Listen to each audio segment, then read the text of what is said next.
What to do, YouTube? MJM for life here. Back again, bringing you part 2 of my Generation 6 analysis. Especially an analysis of all the Gen 5 Pokemon and how their movesets will change in Gen 6. Now, funny the story is, went to go check the Smogon 2013 list of the next 5 most used overused Pokemon. Come to find out, their site was down all day. So now I'm going to be going out of order. Because yeah, I don't remember. I don't remember. And I think Garchomp was next. Then after that, I can't remember. So I just picked 5 OU Pokemon that came to mind. And once Smogon Sites comes back up, then I will resume. Obviously, skipping the Pokemon I've already done. So first, the next Pokemon we're going to be talking about is Garchomp. Now, Garchomp, a really amazing Pokemon, was Uber for a long time. Finally became not Uber in Generation 5, and it really shouldn't have been Uber in my personal opinion. So, pros of Garchomp: typing, it has a Mega Evolution in Gen 6, its attack, its bulk, has really good bulk, and its speed, that 102 speed tier, he's in a tier all of his own, I believe. I don't think there's any other Pokemon with 102 speed, and it's a really good speed tier to be in, especially for OU, because it outspeeds all the other dragons except for Latios and Latias. It just it was a really good Scarfer. But now the cons are obviously the Fairy immunity once again. Fairies don't take any damage from Dragon type moves, and then 4 times Ice weakness is definitely hindering Garchomp as well. So some of the old move sets for Garchomp: Choice Scarf, SD 3 attack, and then the sub SD, and then towards the end of Generation 5, you saw the Stealth Rock lead Garchomp. We didn't really see many like bulky, defensive Garchomps, although you could definitely run something like that because Garchomp obviously has the great natural bulk. We also didn't really see a Choice Banded Garchomp that often. I don't really know why. Obviously, Garchomp is an absolute monster when it comes to physical attack, but you didn't really see it that often. More likely than not, it was going to be Scarfed or Swords Dance if you saw Garchomp.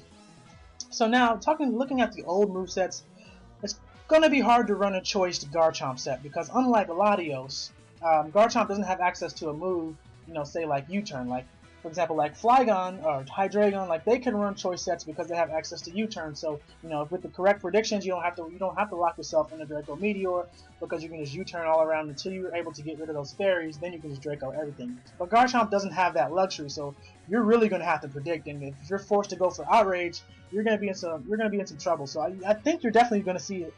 You're not going to see the Choice Scarf Garchomp anymore because it's just too risky, in my opinion, to run Choice Scarf Garchomp now that the fairies are going to be running rampant and overused. And so that leads you to you're probably going to be seeing more, SD sets or more, 4 attack Life Orb sets for Garchomp. But the second thing that Garchomp gets in Generation 6 is a Mega Evolution. So Mega Garchomp, with its, whatever stone it's going to get, is going to transform regular Garchomp into a Mega Garchomp with the Mega Stone that it gets, and it has, I spelled increased attack. Wow, I'm retarded. It's supposed to be increased attack and special attack, and it's also ability. It's a new ability, Sand Force, which boosts the power of its rock and ground type moves in a sandstorm. Its cons, however, are the decreased speed. One of the things that makes Garchomp so good, besides its incredible stats in general, is its 102 base speed, which allows it to outspeed a lot of key Pokemon. And having a decreased speed, even going down to 100, even if it's just a measly 2 points, that still isn't the greatest. I mean, obviously, if it was 2 points, it wouldn't be that bad. But I don't really see it just only going down 2. I've seen it going down maybe 7, 8, possibly 10 points. Because otherwise, what would be the point of just barely decreasing the speed? Although it's not, I wouldn't put it past Game Freak to decrease it by 1 point and be like, oh, his speed dropped.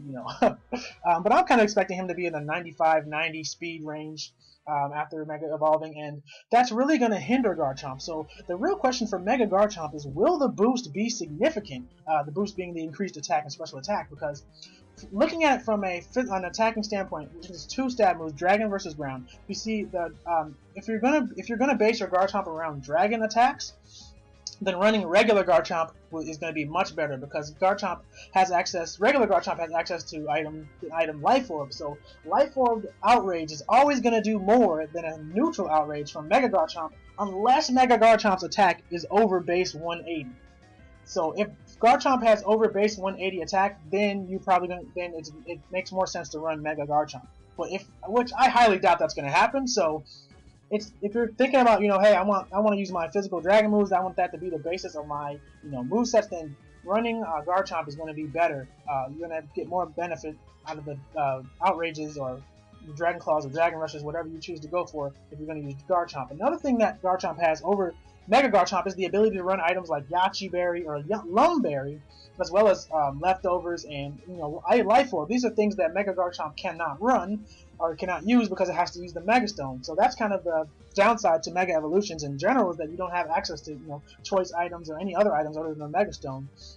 But however, Mega Garchomp does have something which is if you're going to run it on a Sand team, then yeah, Mega Garchomp's Ground type moves and Rock type moves will definitely be more powerful than a regular Garchomp's Ground or Rock type moves. And seeing as how there are going to be a bunch of fairies running around in Generation 6, Mega Garchomp may be what leads people more towards Mega Garchomp, just because you can hit those fairies hard with a Sand Force stabbed Earthquake, much harder than you would ever hit them with a Dragon type move, because you can't hit them at all with Dragon type moves. And the only potential fairy Pokemon that would like even taking an Earthquake would be Togekiss or Cresselia, but they don't take any damage anyway because they're completely immune, being Flying and Levitate respectively. But so if Togekiss and Cresselia become fairy types, well then they're just the perfect Garchomp counter anyway, pretty much. So yeah, it's really going to be all depending on what type of boosts will Mega Garchomp get, and how far will its speed fall, determine if Mega Garchomp actually sees any play. But if I had to make a guess, I would say probably not. I feel like overall, just regular Garchomp is much better. Unless it gets like I said, 185 base attack, well then yeah, Mega Garchomp all the way. So now 6th Gen movesets for Garchomp. Obviously we're going to stay with the standard SD set, Adamant, Jolly Naughty, or Naive Nature. Obviously EVs for max attack, max speed. Item would be Life Orb, Yachi Berry, or even Select Berry, another item that Mega Garchomp cannot run. And your moves are going to be Swords Dance, Outrage, Dragon Claw, or Dragon Rush, as I said. Like, once again, do not sleep on Dragon Rush, because in this next generation, I really feel like Dragon Rush is going to be a good move, just because, again, you're not forcing yourself to have to outrage. If you kill a Pokemon with outrage because you have to, then they just switch in their fairy and you're just stuck. With Dragon Rush that will never happen. Obviously Earthquake again, and then for the last move slot, substitute if you're running sub SD, Fire Blast for Ferrothorns and Skarmories, or Iron Tails for Steel types, because I'm not Steel types, Fairy types, because as I said before, Togekiss and Cresselia absolutely wall Garchomp to hell if it does not carry Iron Tail. But then again, if you're going to run SD with 3 attacks, well then if you run Iron Tail, then you're going to be walled by Skarmory, but Skarmory's a lot easier to deal with than a Fairy Psychic Cresselia. Let's be honest here. But I think the more effective set for Garchomp next generation is going to be the Wall Breaker set. As I said, most dragons are probably going to become more wall breaking based than just choice or just all out offensive, just because it's so much harder to just plow through teams because of the Fairy type introduction to the metagame. So for this Wall Breaker set, you're going to run a Naive or a Rash Nature, max special attack, max speed. Your item is going to be Life Orb because you're going to need the extra power. And for this case, you're going to run Draco, Fire Blast, Iron Tail, and Earthquake. Now a Life Orb Draco Meteor coming from a Naive Garchomp, I believe it has a chance to OHKO Gliscor straight up. Obviously the standard max HP, max defense plus defense nature Gliscor has a chance to OHKO it straight up, but it's definitely a 2-hit KO for sure, because it does, I think minimum is like 329 after Stealth Rocks. So I mean that's a lot of damage to Gliscor. Gliscor cannot switch in to your Garchomp if you're running this set. Obviously Pokemon like Skarmory and Ferrothorn also cannot switch because you're carrying Fire Blast, and then those pesky Fairy types cannot switch in because you're running Iron Tail and EQ. So Mega Mawile, Mega Mawile, I don't think anybody in their right mind would switch in a Mega Mawile into a Garchomp anyway, but if they were dumb enough to do so, you just EQ that thing to hell, and there you go. So I think that this set is definitely going to be much more effective than the choice sets or the SD set that were very effective in the past gen. Not to say that the SD set won't be effective, just that the Wall Breaker set can function on its own. Like, just Wall Breaker Garchomp can function, and then you can just throw 5 other guys, and Wall Breaker Garchomp will still be effective. However, the SD set, depending on what set you're running, you're going to have some Pokemon to support that set. Not that that's a bad thing, and just just weighing the pros and cons. Now, for the Wall Breaker set, another thing to mention is, as I said, depending on the significance of the boost that Mega Garchomp gets, it may be more beneficial to run a Mega Garchomp if you're going to run a Wall Breaker set, because obviously Garchomp's special attack only being base 85 isn't really that much, and honestly, all Mega Garchomp really needs is what, like base 110 special attack to make it much more powerful than a Life Orb base 85. I didn't really do the math on that one, so you guys can do the math and see what actually would happen, what it would need. But this might be a set that you could run that you would rather have Mega Garchomp for than standard Garchomp. So that's that. Now we'll get on to the next Pokemon. Again, this isn't in order anymore. I think Garchomp was next on the list, but now we're gonna get into Landorus Therian. Now, pros of Landorus Therian: typing, ground flying, really good typing. Bulk, has really decent bulk. Its ability, Intimidate, is a great ability. It has amazing attack. It has decent special attack. 105 base special attack is not bad at all. And it checks Mega Mawile. It doesn't counter Mega Mawile. There is a difference between countering and checking. Countering is, it doesn't matter what move you go for, I'm going to switch this in on you. And for example, like Gardevoir, next gen Gardevoir will pretty much be a Latios counter, unless Latios is running Trick. Gardevoir can switch in on any other move that it has, so it's pretty much a counter. It's near perfect Latios counter. And the problem with Landorus on Mega Mawile is Mega Mawile can learn Ice Punch. So if you mispredict and you switch into a adamant huge power Ice Punch, you're gonna die. Plain and simple. So its cons are its speed. 91 base speed isn't really that great. It's not bad, but it's not great, especially for OU. And then the ice weakness, again, as I said, Mega Mawile can just outright OHKO you even after Intimidate with Ice Punch. The old sets for Landorus, obviously the most common set was the Physical Tank. The Choice Scarf set was the next common, and then Rock Polish. I never really thought that the Rock Polish or the Swords Dance sets on Landorus were really that good, in my opinion. I feel like the Physical Tank set or the Choice Scarf sets were definitely the more effective Landorus sets. And honestly, for next gen, I don't really feel like Landorus is going to be doing anything really differently. Intimidate, Stealth Rock, U-Turn, Earthquake, Wind Power, Ice. I mean, that set. That's going to be that's going to stay the same in Generation 6. And I think you're definitely going to see Landorus's usage go up. I don't know exactly where Landorus is, because obviously it's out of order. But because it checks Mega Mawile pretty nicely, you're definitely going to see its usage go up just for that simple fact. Because Mega Mawile is going to be a problem next generation. Mega Mawile is going to be a problem. Fairy Steel, huge power, defense and special defense boost. Are you kidding me? So I think this Pokemon's usage is definitely going to go up to check that, as well as Gliscor also. That thing's usage is going to go up sky high. And also Gyarados. Gyarados is like a Mega Mawile counter, like straight up, unless it's running Thunder Punch, which I don't think people will be doing. The next Pokemon we're going to be talking about is Gengar. So pros to Gengar: typing, move pool, special attack, speed, and the loss of Steel's resistance to Shadow Ball. Obviously, Gengar has the great Poison typing. Poison type used to be a stupid-ass type, the worst type in the game. Now it's an asset to be a Poison type, because that means you can hit fairies for super effective damage. And the cons to Gengar: it's very frail. I mean, literally anything will take it down.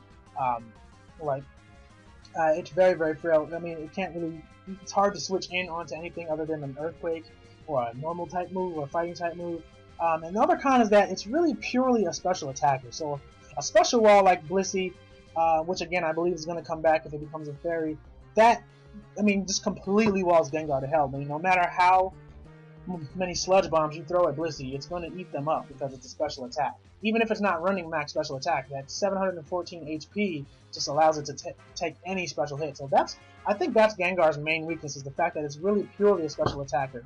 And actually, the Psychic type had that same weakness before Psyshock came into play. So again, we know this is all. I'm doing this all before we even know, what new moves, these Pokemon are going to get. So maybe there's going to be a new move that's like the Ghost version of Psyshock, and then I won't be able to say that. But looking at it right now, that's Gengar's main weakness, is that it's purely a special attacker.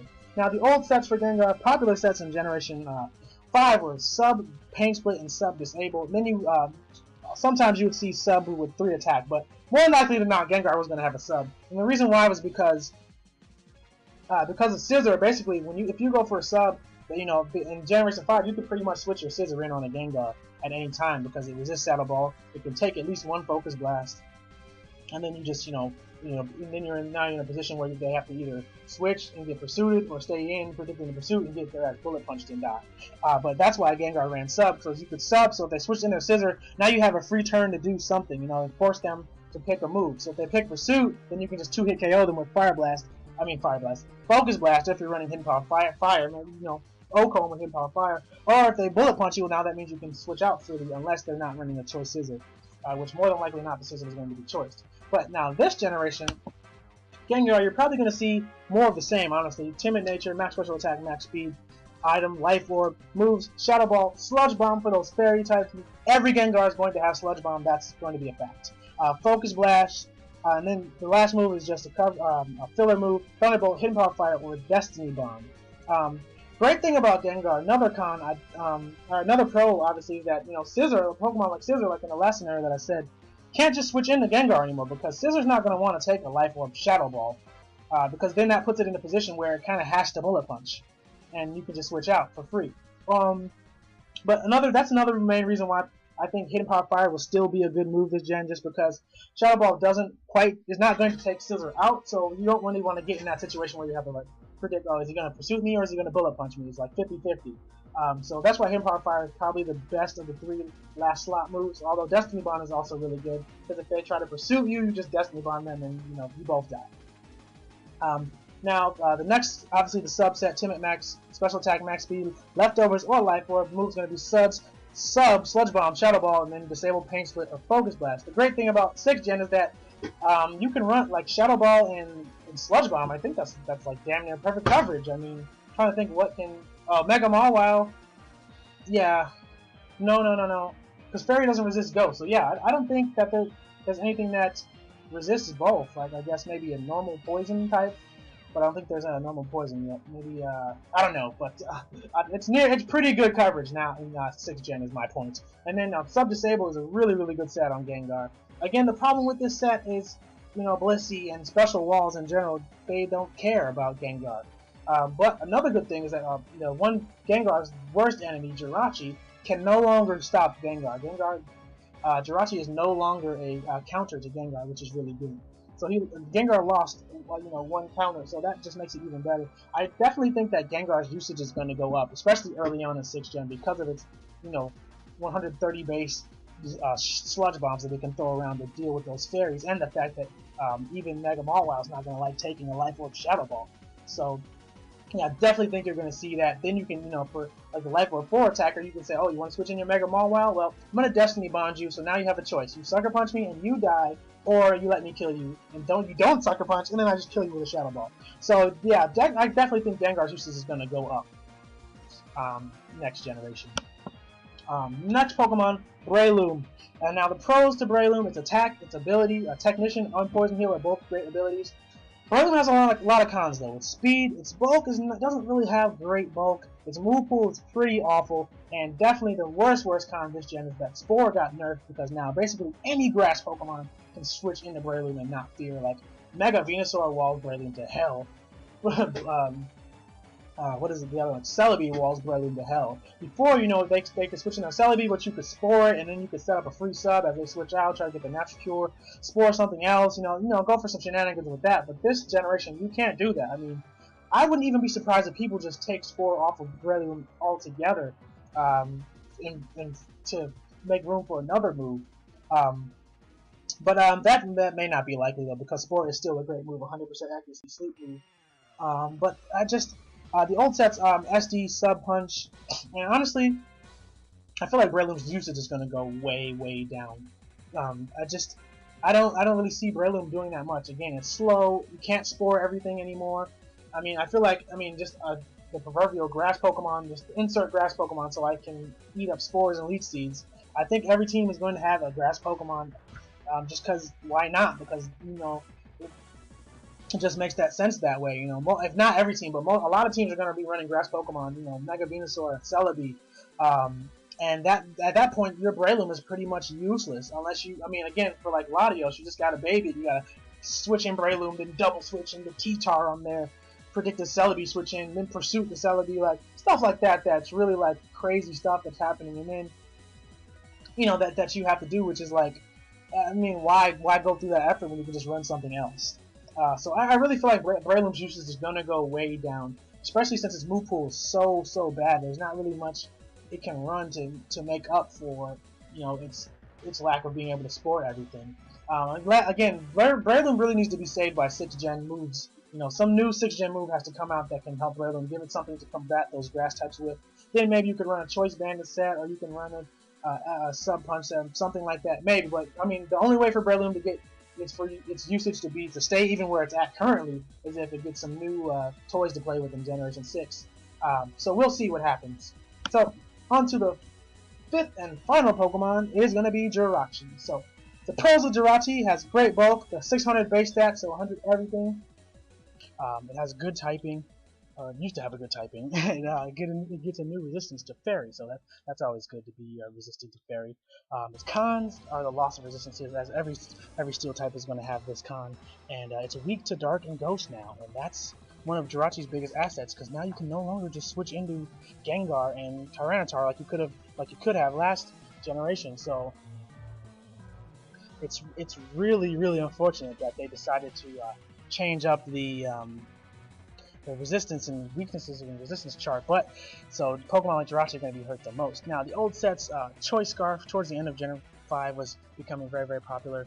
Bulky Calm Mind, especially on the rain teams with Water Pulse and Thunder, was really popular at one point. Then especially defensive, that stayed consistent all throughout.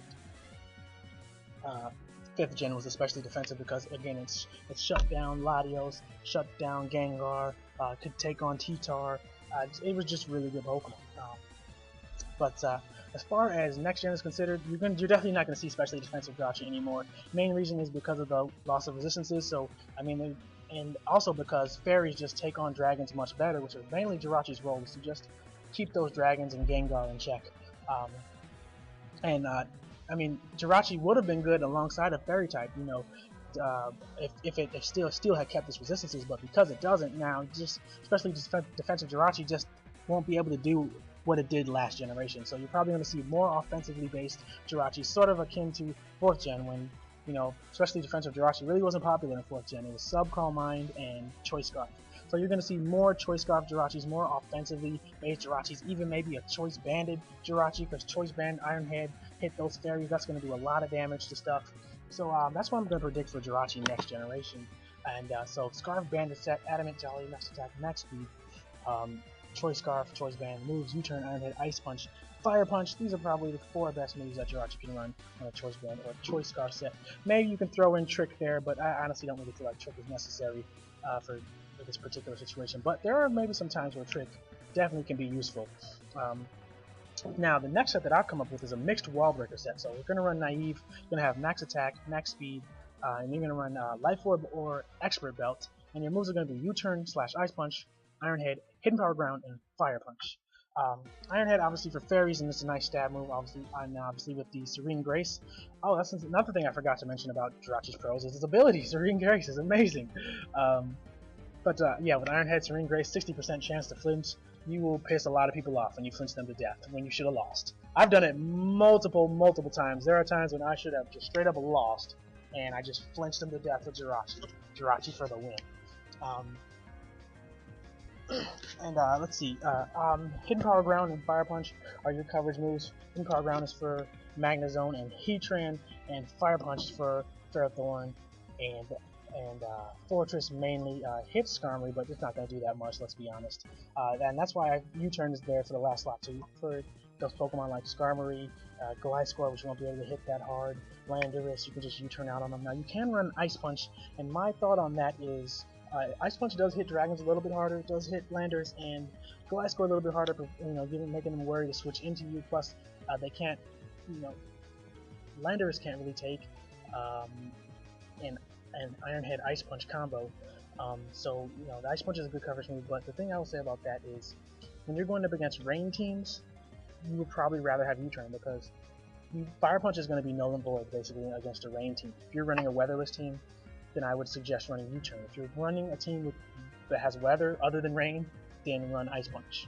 That's what I'll say. And another thing to note about this Jirachi set is think about the Pokemon that wall this Jirachi. So we would say, let's say, Skarmory, Gliscor, Gyarados, those type of Pokemon. If you run this Pokemon alongside a Starmie or a Jolteon, then they just work really well together, because Starmie and Jolteon absolutely destroy every Pokemon that Jirachi cannot handle with this particular moveset. So I think this mixed wall breaker set really is going to be good, and I keep saying that a lot of times. Like, I feel like the mixed wall breaker sets, mixed sets, or full attack offensive sets are going to be really, really common next gen, because they give Pokemon a lot of versatility to deal with whatever can come in. I think that's going to be very, very important in next generation. So that's going to do it for this video, guys. Don't forget to rate, comment, subscribe, and as always, tell me what you think about this video, tell me what you think about the ideas posed in this video, and see you for the next one. I'm out of here. Deuces.